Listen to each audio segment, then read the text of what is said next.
이사야서 53장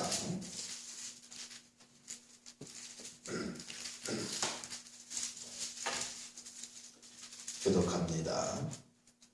우리가 전한 것을 누가 믿었느냐? 여호와의 팔이 누구에게 나타났느냐?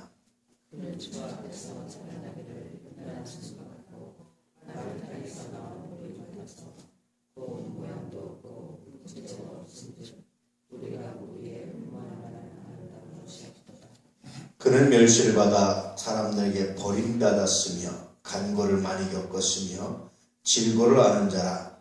마치 사람들이 그에게서 얼굴을 가리는 것 같이 멸시를 당하였고 우리도 그를 귀히 여기지 아니하였도다.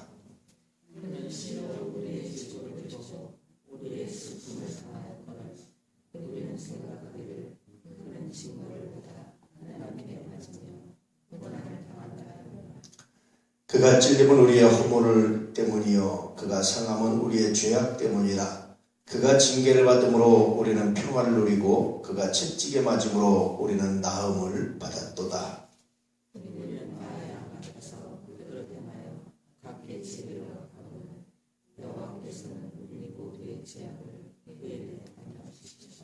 그가 곤욕을 당하여 괴로울 때에도 그의 입을 열지 아니하였으며 마치 도수장으로 끌려가는 어린 양과 털 깎는 자 앞에서 잠잠한 양같이 그의 입을 열지 아니하였도다.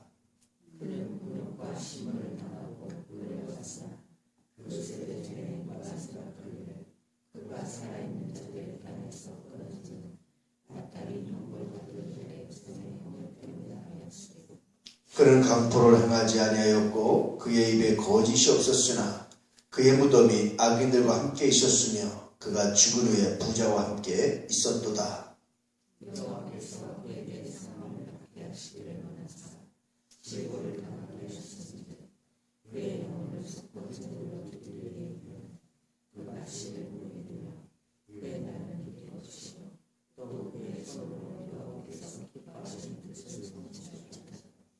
그가 자기 영혼에 수고한 것을 보고 만족하게 여길 것이라.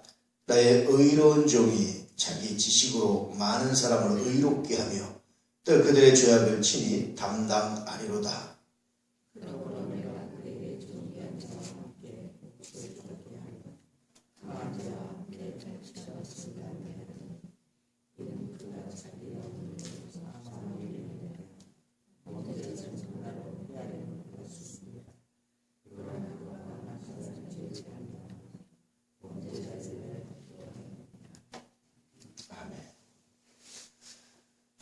예수님 고난받는 메시아에 대한 예언입니다. 구약에는 아시다시피 두 가지 메시아의 예언이 나오죠. 하나는 고난받는 메시아, 하나는 영광을 받는 메시아. 두 가지의 메시아 예언이 구약에 기록되어 있습니다. 그런데 유대인들이 이 중에서 영광받는 메시아만 생각을 했어요. 그러다가 고난받는 메시아, 그를 배척하고 멀리하고 그랬습니다. 반대로 오늘날에는 어떤 메시아만 생각했다고 그랬죠? 고난받는 메시아만 생각을 해요. 그래서 누가 좀 부자하고 돈이 있고 예컨대 이렇게 되면 그것도 거절하는 그런 일들을 하죠. 우리는요, 그가 얼마나 돈이 많고 적으냐, 그가 얼마나 멋있고 아름다우냐 혹은 그렇지 않느냐, 거기에 집중하기보다는 그가 진실로 하나님의 말씀에 순종하려고 하고 있느냐, 그가 진실로 하나님의 말씀을 마음에 품고 살고 있느냐 하는 것이 더 중요합니다. 오늘 우리가 예수를 닮는다라고 말할 때 단순히 겉으로 드러나는 가난함이라든지 겉으로 드러나는 어떤 외적인 것이 아니라 정말 그의 마음에 우리 주님이 있는지, 그를 통해서 본인 자신이 위대한 사람이 되는지 혹은 그를 통해서 정말 하나님의 영광이 드러나는지, 그게 더 중요하다라는 겁니다. 물론 우리가 하나님의 일, 하나님의 사람, 혹은 우리가 거룩한 일을 한다고 하면서 사실은 본인 자신이 더 많이 드러날 때가 굉장히 많죠. 그럴 때 바울처럼 옷을 찢고 나는 연약한 인간에 불과합니다 라는 고백을 하고 있는지, 그래서 사람들 앞에는 흠이 많고 약점이 많은 인간으로 드러나지만 그러나 하나님의 영광을 드러내려고 하는 그런 열정, 그런 마음들이 있는지 이런 것들에 대해서 우리가 깊이 묵상을 해봐야 됩니다. 그런데 우리는 이 당시 사람들, 예수님 당시 사람들이나 우리들이나 변함없이 어느 한 곳에 고정시켜놓고 그것만이 메시아, 그것만이 메시아를 따르는 사람들, 그것만이 어떤 올바른 사람들이라고 생각하고 평가하고 살아갈 때가 굉장히 많다라는 거예요. 그래서 여러분들은 말씀드리지만 어떤 외적 것 가지고 평가하지 않기를 주의 이름으로 축복합니다. 그런데 금식을 많이 한다고도 아니고요.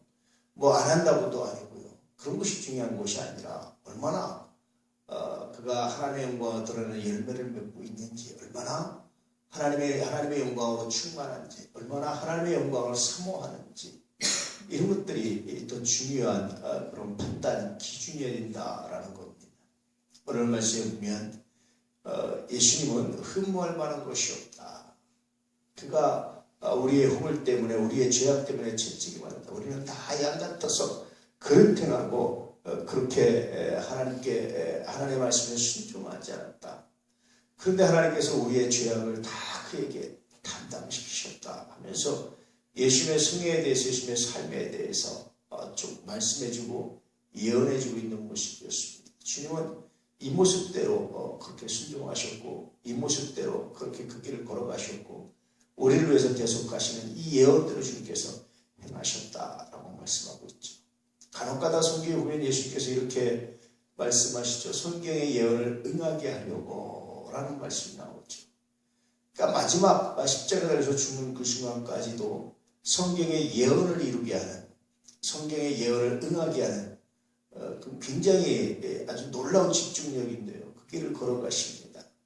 누구나 다 예언이 나타나면 예언을 응하게, 예언을 비슷하게 하려고 하죠. 이단들도 그렇게 많이 하죠. 그렇지만 그 예언을 그대로 이루는 분은 없습니다.